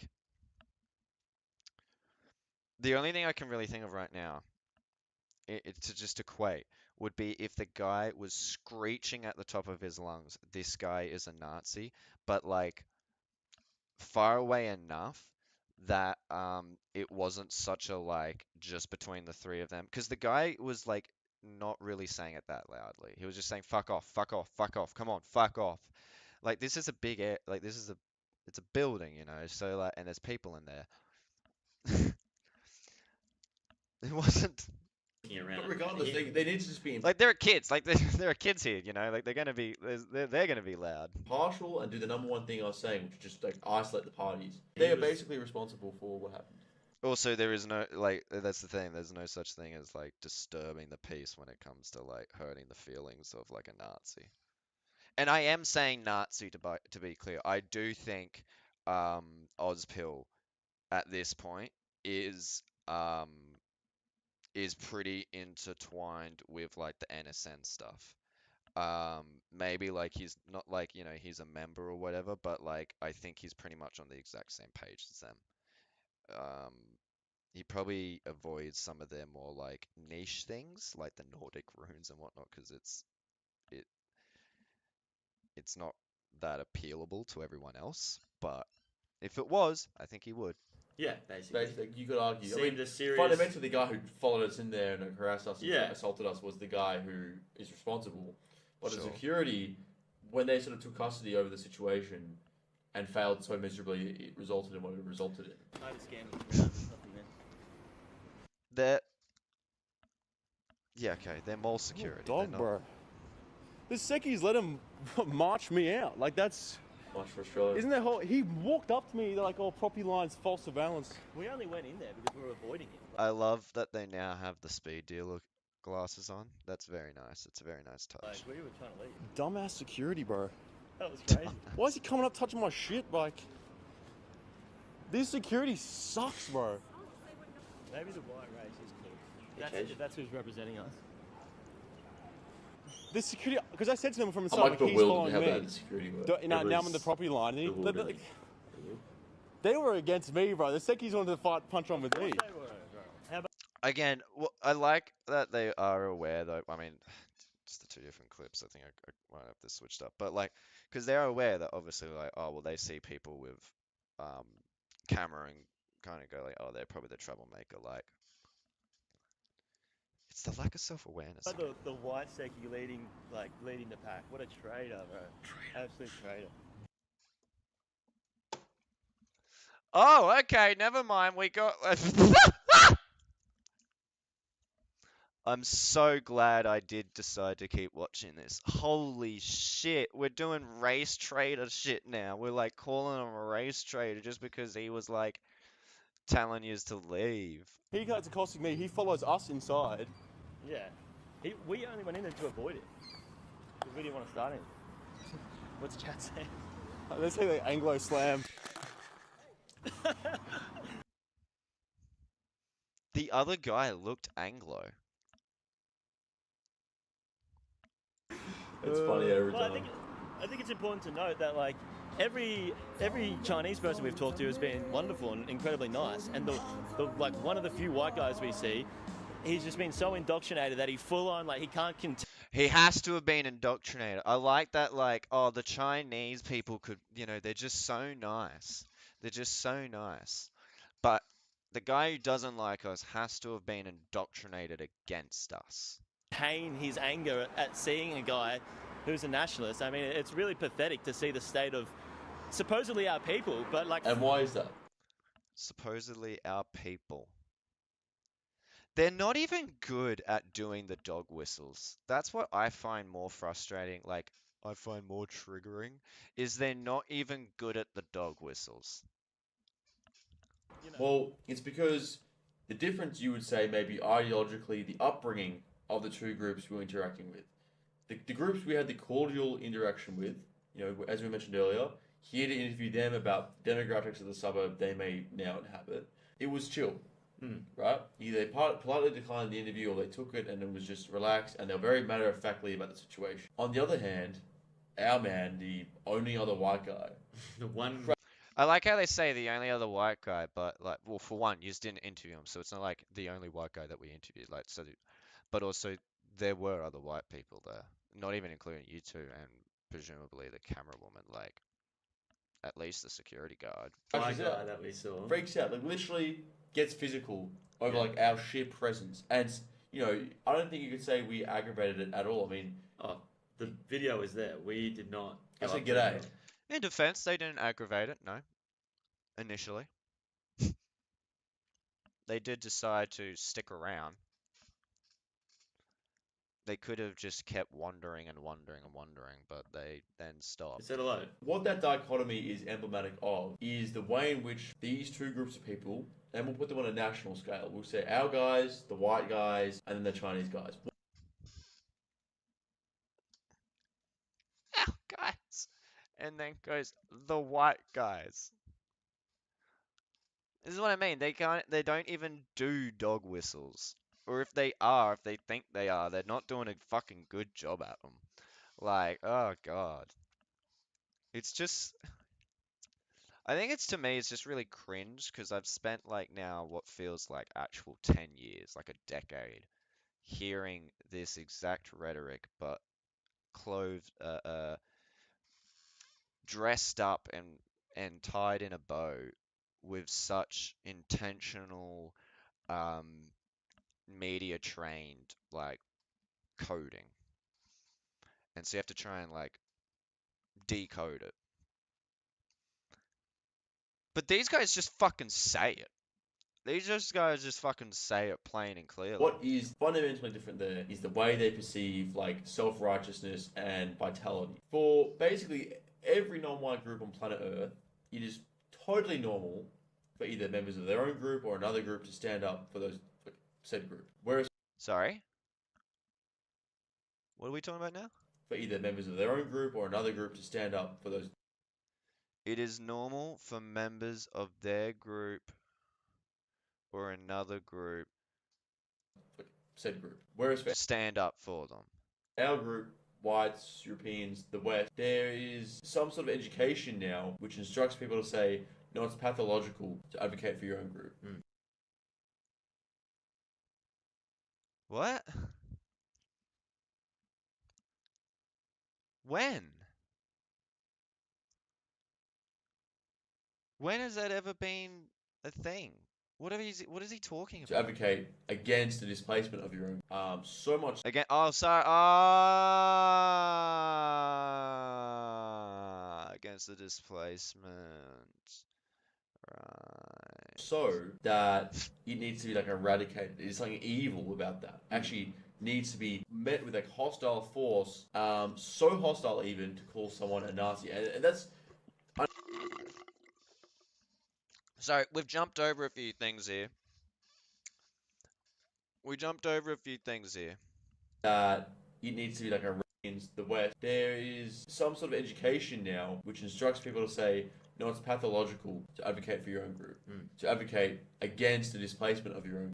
So much so that it needs to be like eradicated. There's something evil about that. Actually needs to be met with like hostile force. So hostile even to call someone a Nazi. And that's... Now, you're the one choosing to do the Nazi shit. No one else made you do the Nazi shit. You chose to do that. We didn't. Don't blame us for that shit. That's why you get called a Nazi. No one was indoctrinated into telling you that you're a Nazi. I think what he's trying to get is like, oh, we've been taught to believe that advocating for your, like, exclusively for your own people. Your own people. Like, this is the thing, they can't even keep straight what their own people is. Is it white? Is it Anglo? These are two different concepts. These are two different things. They can't keep it straight, yet at the same time, they're too undisciplined to be able to keep it tucked in, to put it simply. I know I'm not saying it's hostile, it's just words, whatever. But we know what the Nazi. Yeah, yes, it's so it hurts so much when we get called a Nazi. Nazi chant, the incantation does. What a Nazi incantation does. It is like a spell to allow all violence. Not really, because when you think about it, what happened earlier, you were violent to old mate, and then you got to leave.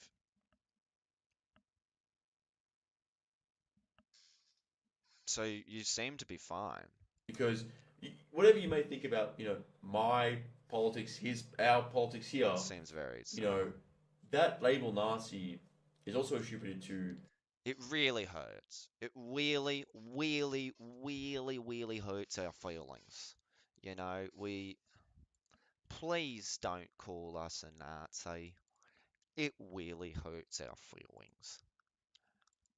It makes life so much harder. I don't know. This is really bitch baby shit, by the way. Like, this is so pathetic.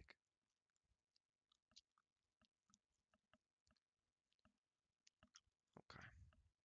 Trump, and it was also attributed to someone like Kirk, and we know. It's always we go to Trump and then we mention Kirk. Charlie Kirk. We are Charlie Kirk. We know that Kirk wasn't a Nazi. I had my disagreements with Kirk, okay? For him not. Which were that I'm the Nazi and he just wasn't willing to go that far. Not even being right wing enough, not being identitarian enough, right? That was my favorite thing is when you see them say, "I'm not a Nazi. I just believe in the preservation of my people and the eradication of enemies and threats that just so happen to be orchestrated by this particular ethnic group known as the Jewish people." Like, they always say they're not the thing, and then when they explain what they are, what they end up just doing is describing the thing you've called them. Problem with Kirk. They call people Nazis to enable violence. People.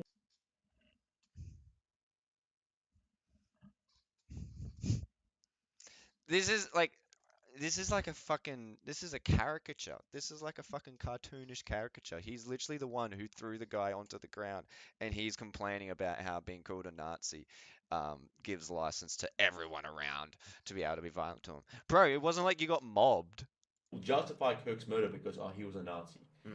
And as we saw here, this what do we call this guy? Traitor. Yeah, you called him a race traitor, which is a really weird thing to have said if you don't think, for one, that you're a racist, and two, if you don't think you're a Nazi. Yeah, well, it's an important point that you bring up. We often talk about this, especially around Kirk's death. We talked about this a lot, where people use this Nazi label as a justification to commit some act of violence. I'm going to be honest. I think I think Charlie Kirk would have gotten shot regardless of whether or not he was called a Nazi.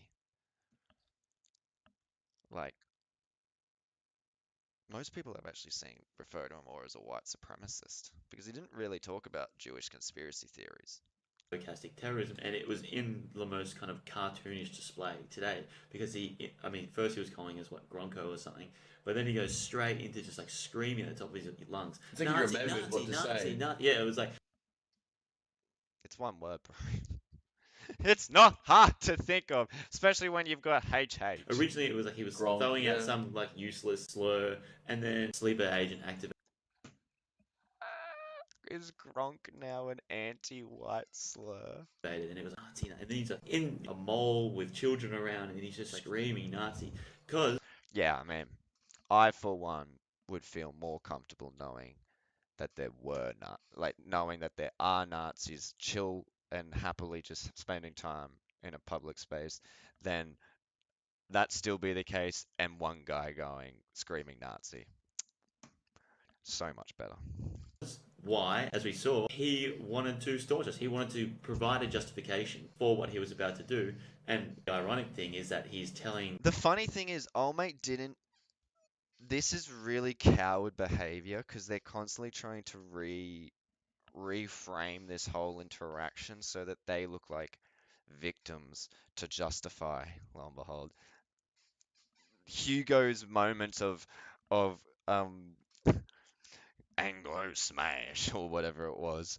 And oh mate, like he got smacked, he got slammed down on the ground. He didn't seem like he was bitching and moaning about it. Like he sort of just took it on the chin. These Chinese people who haven't had this indoctrination, who haven't had this. So I thought the Chinese people were indoctrinated by their own country, the nation that you claim that they are now in our own nation. What the fuck are you saying right now, my friend? Doug, my brother Doug, my white brother Doug. What are you fucking saying right now? They're a Nazi. Go ahead, sir. Go and. And did the Chinese people, the 30% of the population of Box Hill that are Chinese, attack you? Did they all go, oh, old mate is calling him these two guys a Nazi. Let's now swarm them. Did that happen? Did that happen? Punch them in the face. Maybe this works. Did you get punched in the face? Fitzroy. It's still working Fitzroy, but like, the Chinese people, they're like, Nazi, what? Like, what's this guy? They probably thought he was just some. They are, from your own admission, they are apparently from the communist Chinese. What is it called again? CCP. No, that's the party, but communist China, People's Republic of China. I can't remember. Anyway, this is the communist country of China, and you think they are being indoctrinated but not indoctrinated to then come over here and hear about Nazis and not want to fight them. What the fuck are you saying, Doug? Drugged out bogan or whatever. So really, gonna be honest, old mate seemed pretty okay considering he did look like a bogan a little bit. He didn't look drugged up. He was making a fool of himself because he doesn't understand how non-Westerners think, because the only way he can view the world is through his propagandized lens, which is the Nazis are the ultimate villain of history. And if I can label this guy who's just an Australian patriot nationalist as these evil villains, whatever I do next is completely justified. And I think the one guy that did work on was 004, the security guard. He was. Yeah. You know, considering how much they spend bitching and moaning about other white people or whatever being indoctrinated and propagandized against them or whatever shit. You would think they would be the least racist. You would think they wouldn't be so concerned about where people come from. Was more than happy to. Sir. It was like, oh, Nazi? All right, go ahead, sir. Go do what you've got to do. And I think that was. We went there to show the Chinese colony, but more. What I think what we really showed was how the Chinese think, and we were showing how they think in terms of wanting to be around their people. They moved to Box Hill because there's Chinese people there. They want to create these Chinese communities. And in another way, we also showed how the Westerner thinks. We showed that the one Westerner.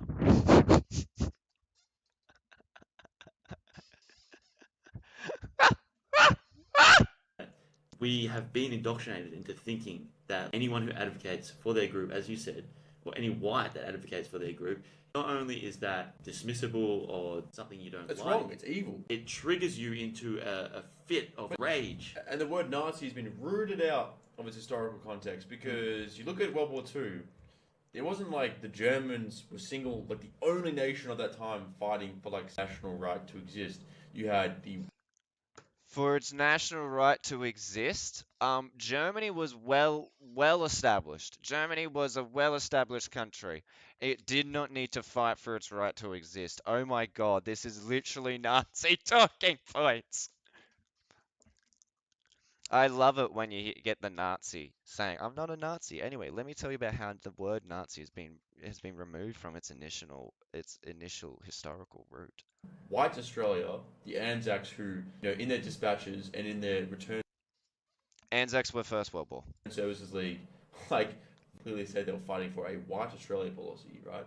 You had the First World War. White America, who was a racially segregated army and Jim Crow laws, all that sort of stuff. Which we look at as a bad thing now, right? Right? racially stratified Britain. All this to say that the term Nazi in its modern use to denote anyone who's standing up, even in the most palest reflection like Kirk, for their people's.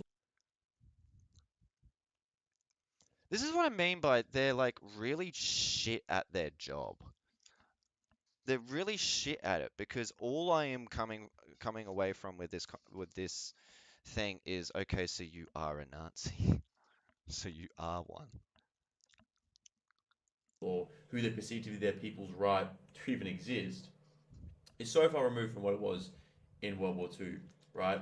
Because in World War II, he does realize as well that Nazi was like the people who the Nazis were around before World War II. Like that's kind of when they started, in fact.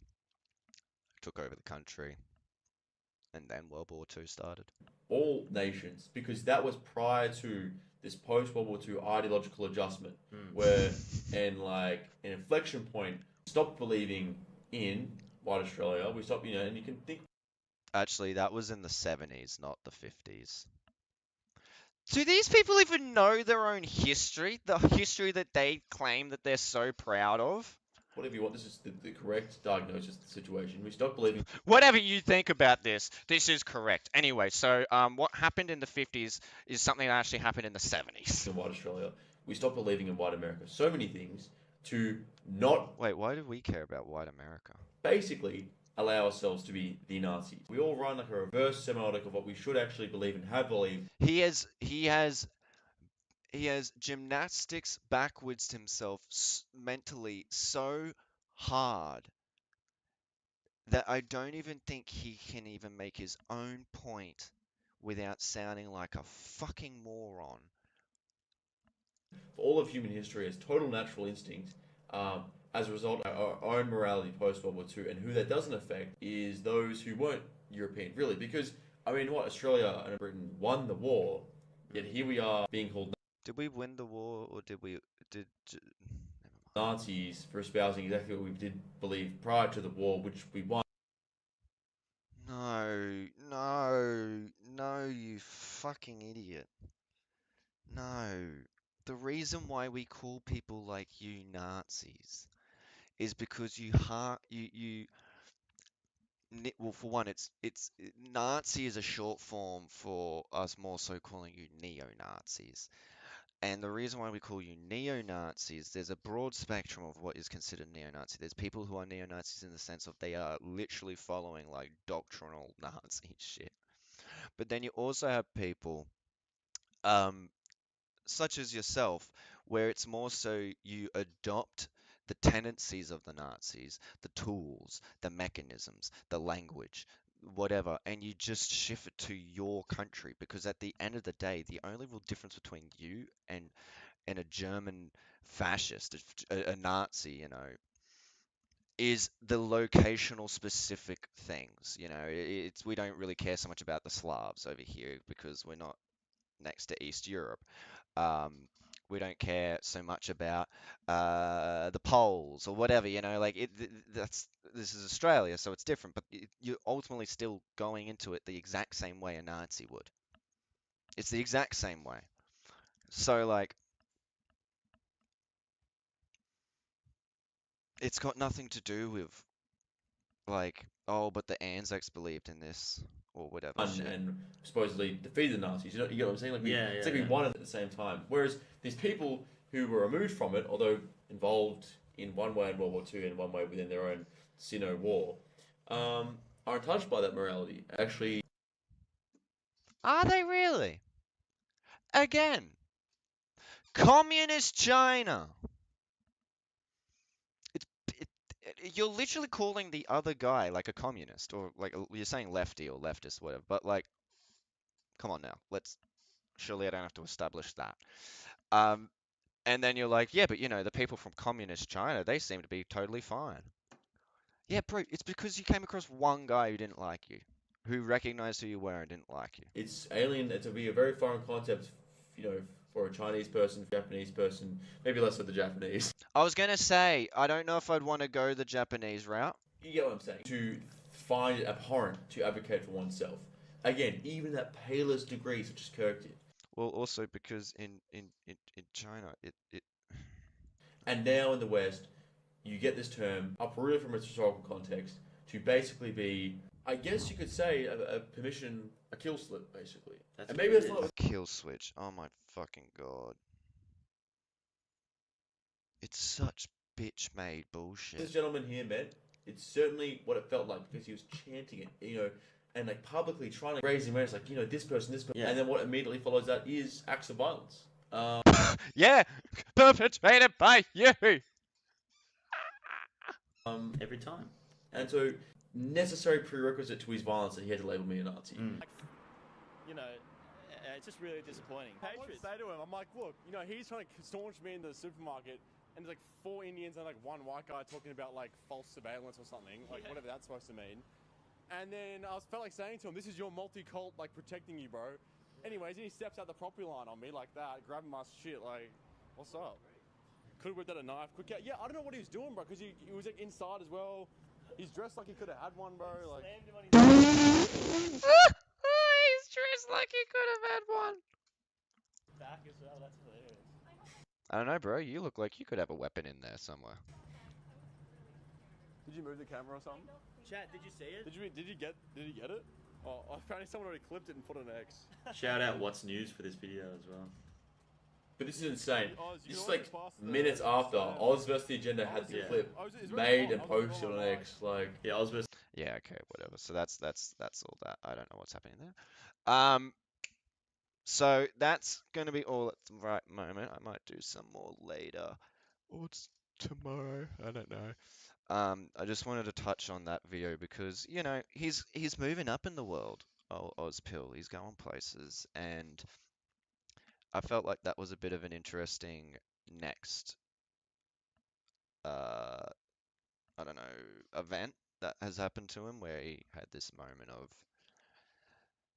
fighting people. I love this. West versus East, psychology of nationalism. Like, they're from communist China, according to. It just does not make sense. It just does not make sense. I'm going to be looking into Auspill more deeply as we continue along, just because, yeah, all of these people I want to be sussing out. We're doing like our own court trial system here. So, yeah, all right, cool. I'm going to leave it at that. Have a great day.